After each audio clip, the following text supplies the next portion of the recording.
Halo semuanya, perkenalkan nama saya Juwita Tambolon dari kelas 2 SIB dengan NIM 2357301062. Melalui video ini saya akan presentasi untuk memenuhi tugas dari mata kuliah Framework dengan topik MVC. Kita langsung saja ke materinya. Nah, ini adalah MVC.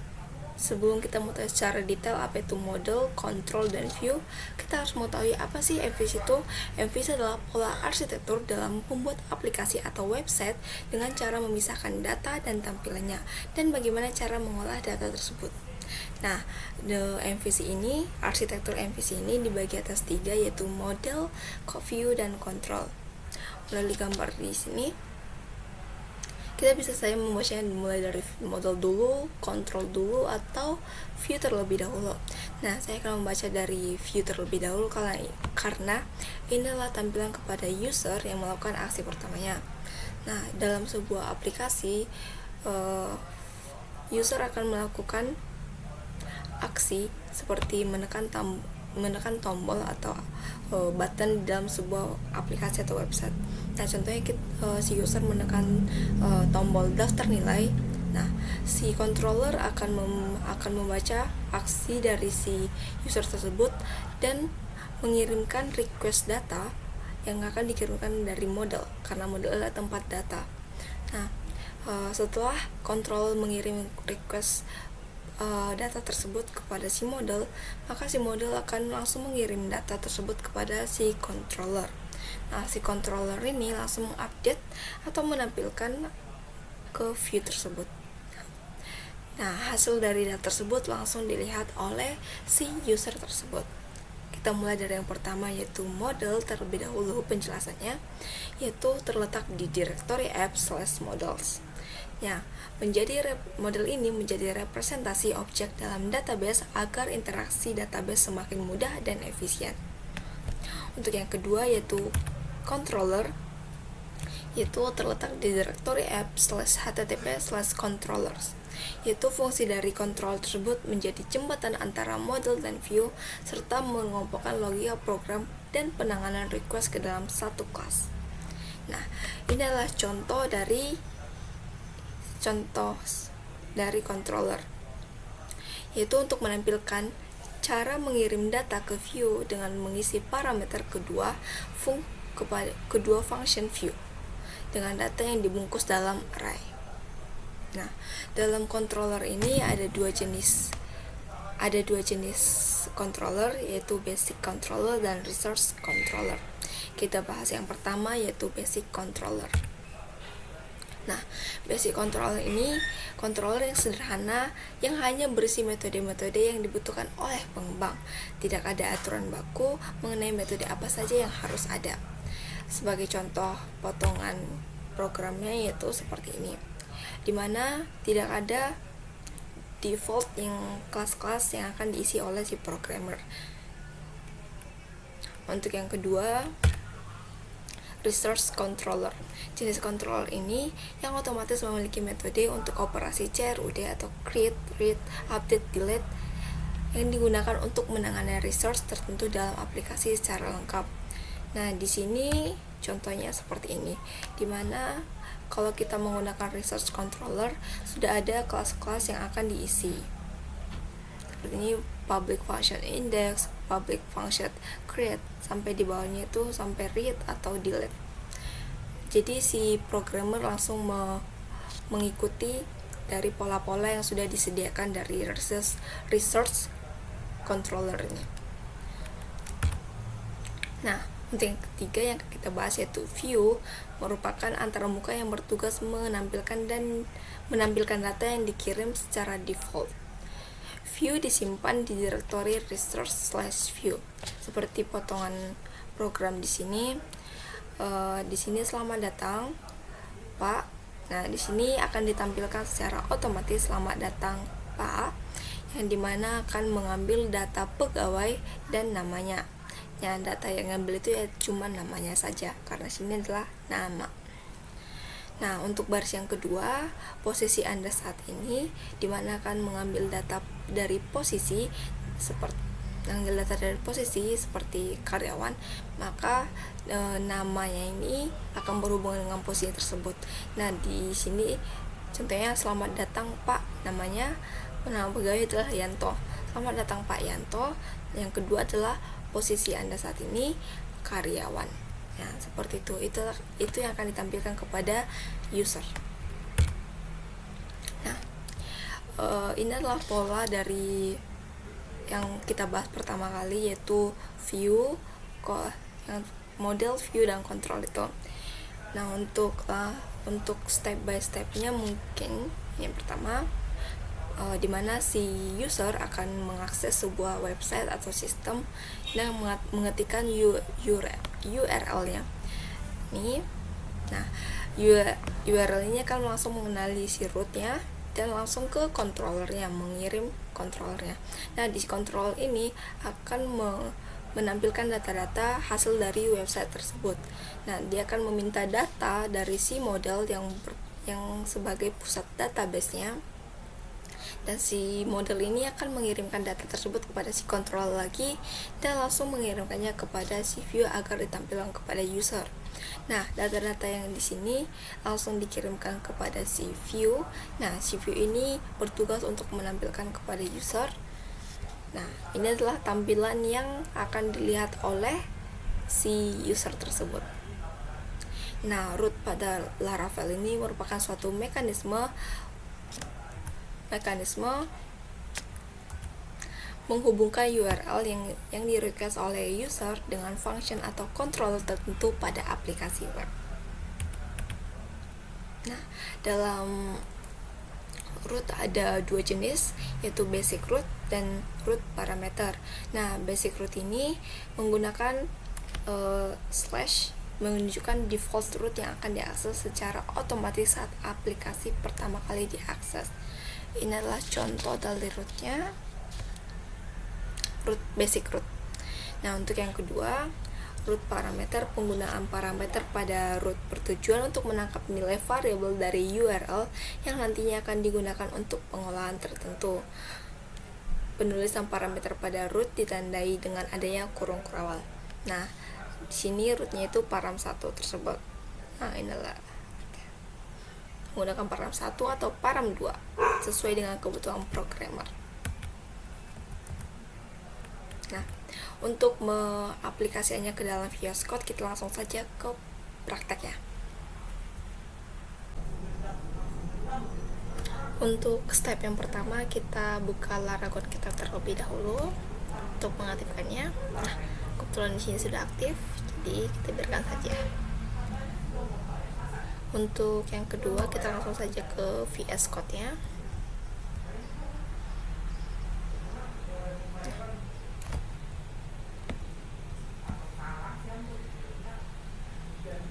Nah, di sini karena video sebelumnya kita sudah membuat sebuah nama project dengan nama foldernya, kita langsung saja open folder.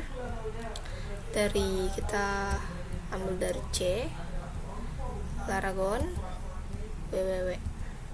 Nah, di sini kita pilih kmart.apps select folder.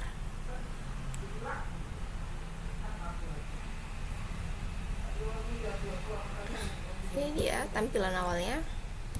Nah, untuk membantu dalam pengembangan project ini, kita membutuhkan beberapa extension yang bisa kita install langsung di sini. Pertama ada Laravel extension pack. Di sini akan menginstal otomatis 13 extension lainnya yang membantu dalam pengembangan Laravel 13 ini. Untuk extension yang kedua, PHP namespace.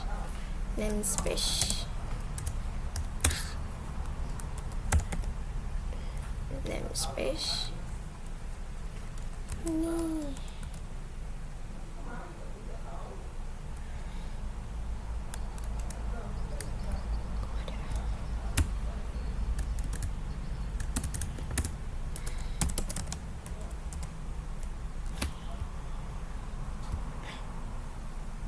nih, PHP namespace yang berfungsi untuk mempermudah dalam melakukan import class. Ini. Untuk extension yang ketiga yaitu PHP FMT ya. Ini. Nah, ini berfungsi untuk merapikan space antar codingan kode PHP secara otomatis, seperti di format gitu di codingan kita. Untuk extension berikutnya yaitu auto close tag.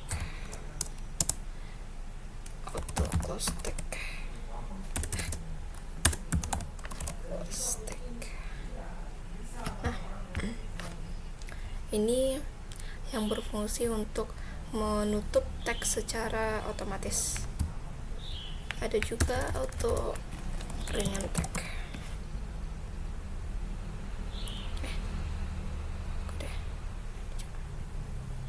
Nah, ini sebuah extension yang berfungsi untuk mengubah nama secara otomatis ketika kita mengubah sebuah tag nama, tag name gitu, salah satu tagnya. Untuk yang ketiga, code snap.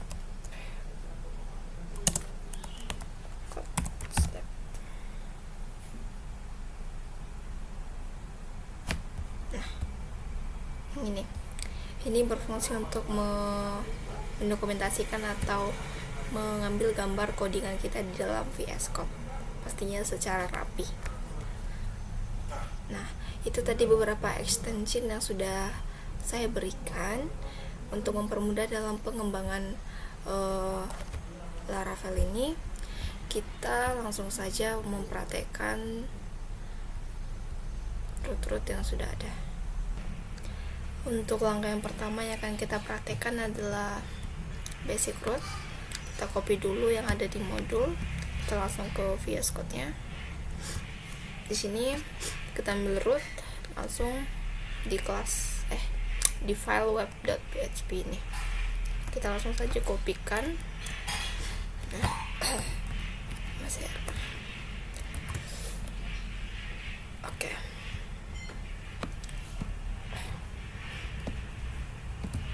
Nah, untuk browsernya langsung saja kita cek. Laravel, tadi sudah kita buka. Nah, tampilannya akan seperti ini. Tapi coba kita ubah ya. Jadi, selamat datang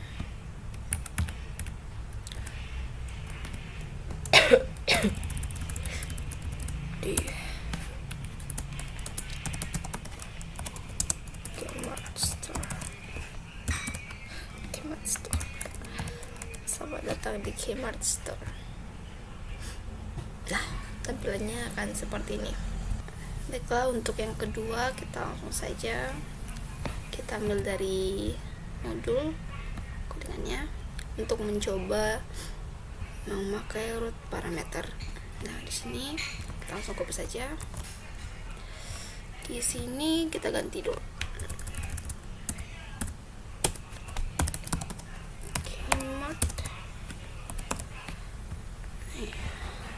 ID pelanggan.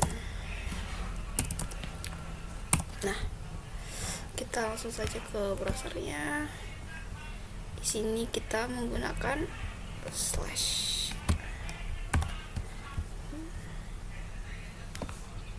Kmart.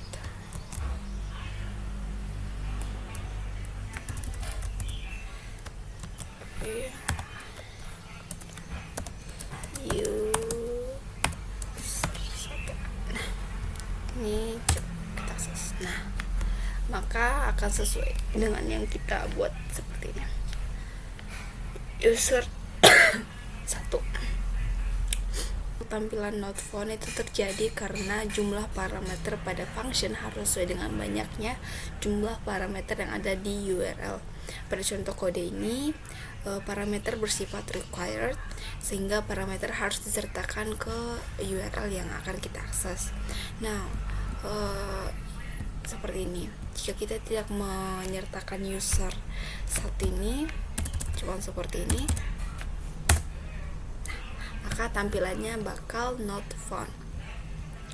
Untuk selanjutnya kita akan mencoba menerapkan yang bersifat opsional, maka menambahkan tanda tanya di belakang ya, seperti ini. Sorry.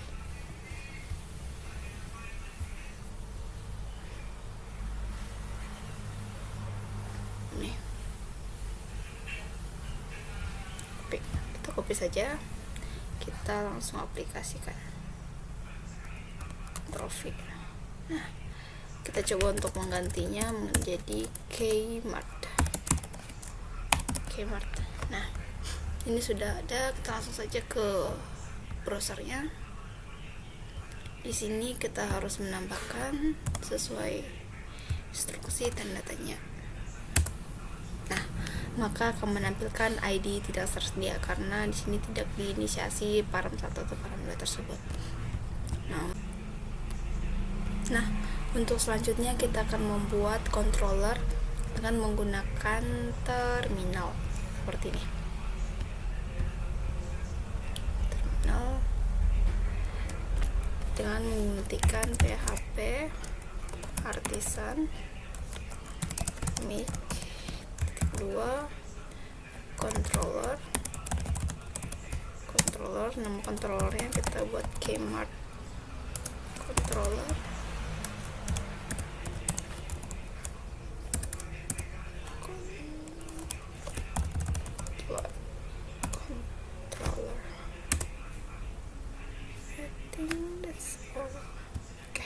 Nah, ini langsung kita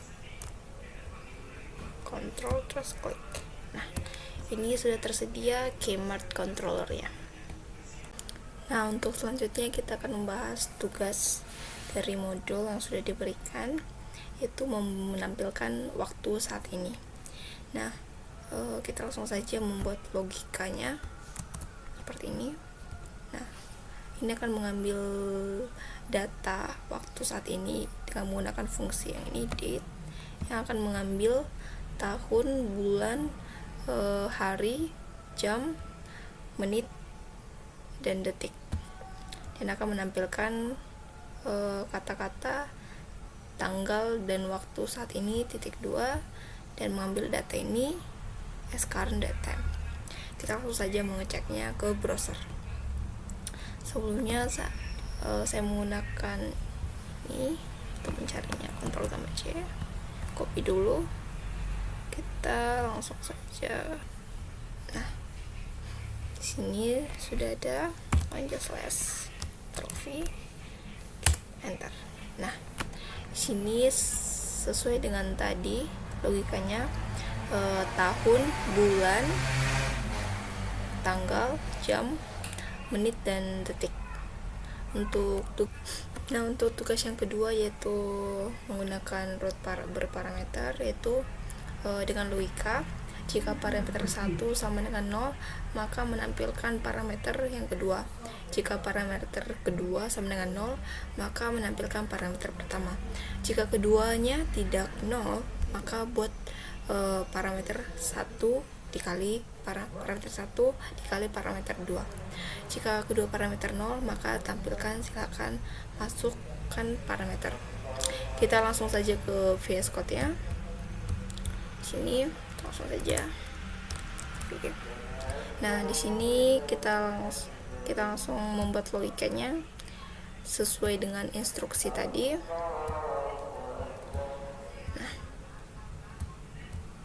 Kita langsung browser saja menggunakan ini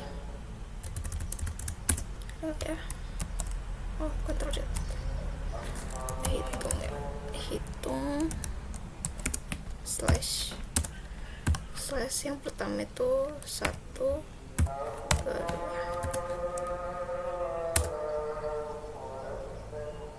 Nah, maka menampilkan 2 karena 1 dikali 2. Jika kita